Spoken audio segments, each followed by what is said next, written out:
Assalamualaikum warahmatullahi ta'ala wabarakatuh. Alhamdulillahil qail A'udzu billahi minasyaitonir rajim. Ya ayyuhalladzina amanu kutiba alaikumus shiyam kama kutiba alal ladzina min qablikum la'allakum tattaqun. Asyhadu an la ilaha illallah wahdahu la syarika lah wa asyhadu anna Muhammadan abduhu wa rasuluh. Allahumma salli wa sallim ala sayyidina Muhammad wa ala alihi wa sahbihi ajma'in. Amma ba'd, fa ya ayyuhal muslimun ittaqullah usikum wa iyaya bittaqullah faqad fazal muttaqun. Qala Allah Ta'ala ya ayyuhalladzina amanu taqullaha haqqa tuqatih wa la tamutunna illa wa antum muslimun. Muslimin yang dirahmati Allah Subhanahu wa Ta'ala, khatib ingin berpesan kepada diri sendiri dan seterusnya memanjangkan pesanan ini kepada hadirin Jumaat sekalian.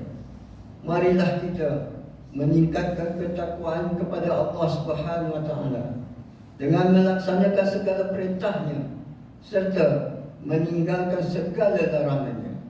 Mudah-mudahan kita memperolehi kebahagiaan hidup di dunia dan di akhirat.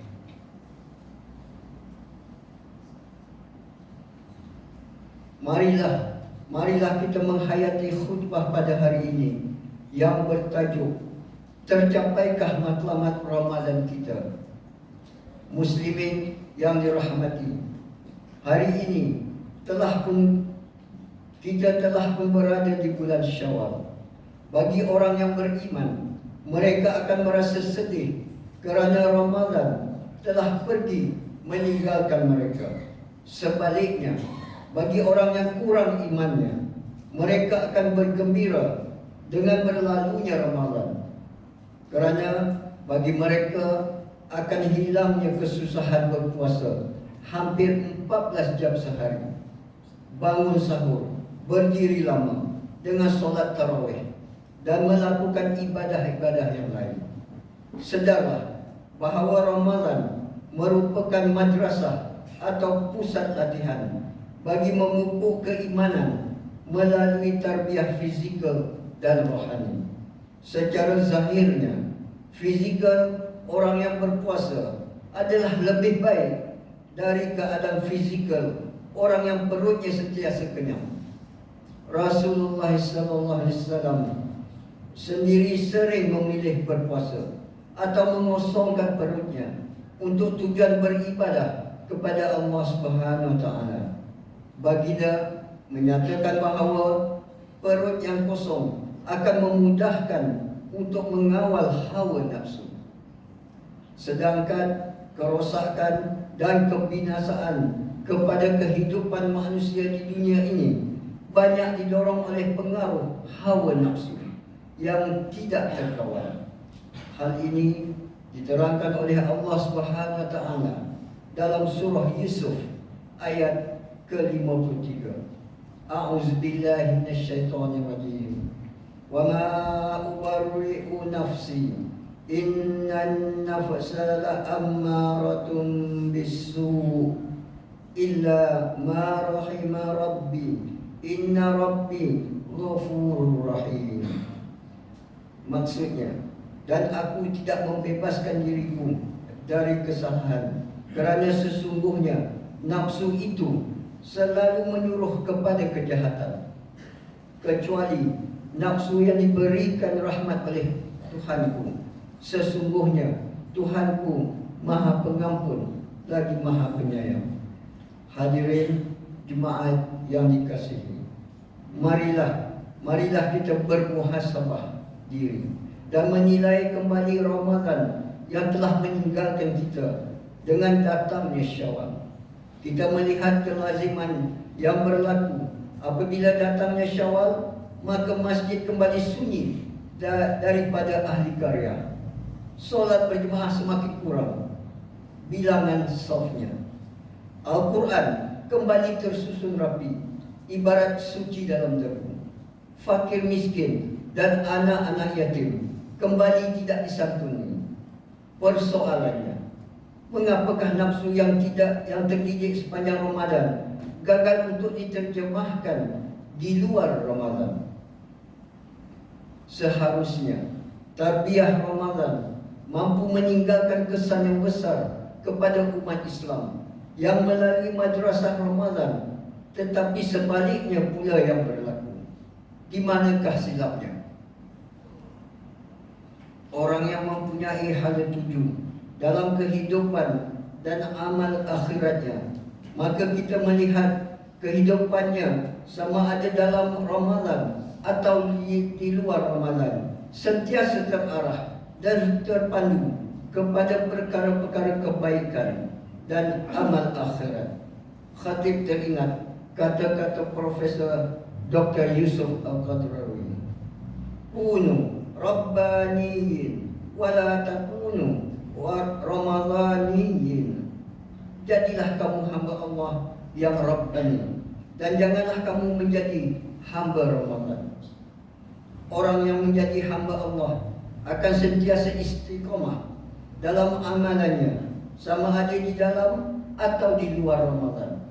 Jika dalam bulan Ramadan mereka istiqamah berzikir, berwirid, membaca Al-Quran dan mentadabbur maknanya serta mengkhatamkannya beberapa kali, sering bangun tahajud, bersedekah, menjamu orang makan dan berbuka puasa, solat berjemaah dan amal-amal yang lain, maka begitulah juga yang dilakukan ketika berada di bulan-bulan lain di bulan Ramadan. Kerana ia memahami bahawa dirinya adalah hamba Allah, bukannya hamba Ramadan. Malangnya bagi orang yang menjadi hamba Ramadan, maka kita lihat mereka hanya bersungguh-sungguh melakukan amal ibadah hanya dalam bulan Ramadan. Sebaliknya, apabila berada di luar Ramadan, mereka kembali lesu dan tidak bersemangat untuk membaca Al-Quran, bersedekah, solat berjemaah dan amalan-amalan yang lainnya.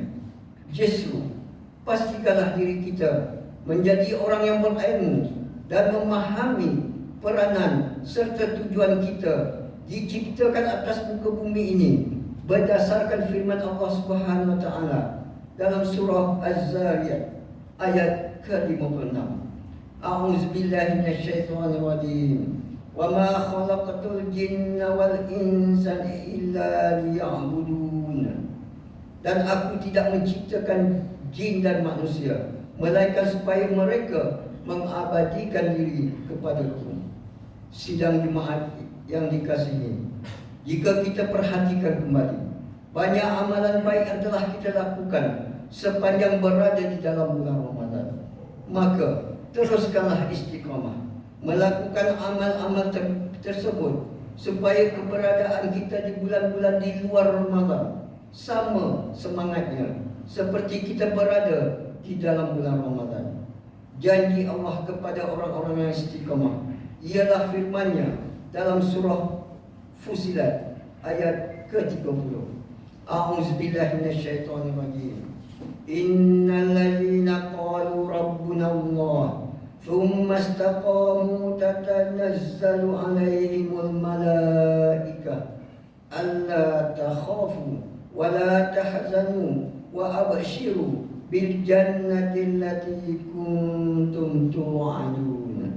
Sesungguhnya orang yang mengatakan Tuhan kami adalah Allah, kemudian mereka meneguhkan pendirian mereka, maka malaikat akan turun kepada mereka dengan mengatakan, janganlah kamu takut dan janganlah kamu merasa sedih, dan gembirakanlah mereka dengan jannah yang telah dijanjikan oleh Allah kepadamu.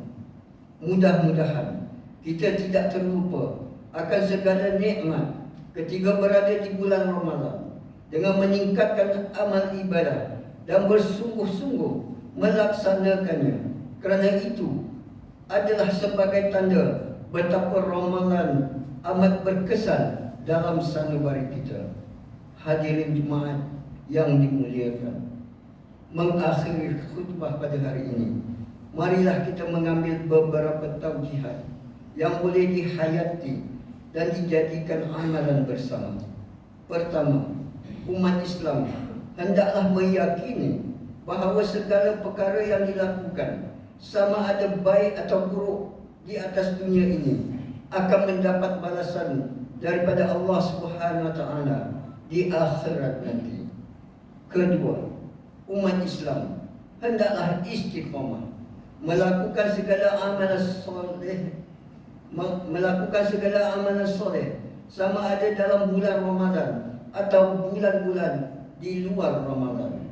Ketiga, umat Islam hendaklah bersabar dalam menghadapi ujian daripada Allah Subhanahu Wa Taala, seperti mana sabarnya ketika berpuasa dengan menahan diri daripada lapar dan dahaga serta runtuhan nafsu syahwat. A'udzubillahi minasyaitonir rajim. Man 'amila shalihan fali nafsi wa man asaa fa 'alaiha thumma ila rabbikum turja'un. Barang siapa yang mengerjakan amal soleh, maka itu adalah untuk dirinya sendiri. Dan barang siapa yang mengerjakan kejahatan, maka itu akan menimpa dirinya sendiri.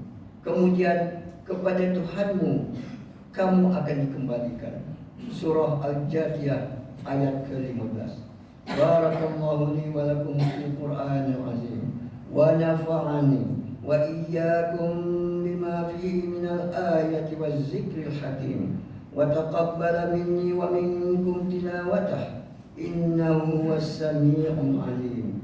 Aqulu qawli hadza wa astaghfirullah azim li wa lakum wa lisairil muslimina wal muslimat fastaghfiruh innahu huwal ghafurur rahim.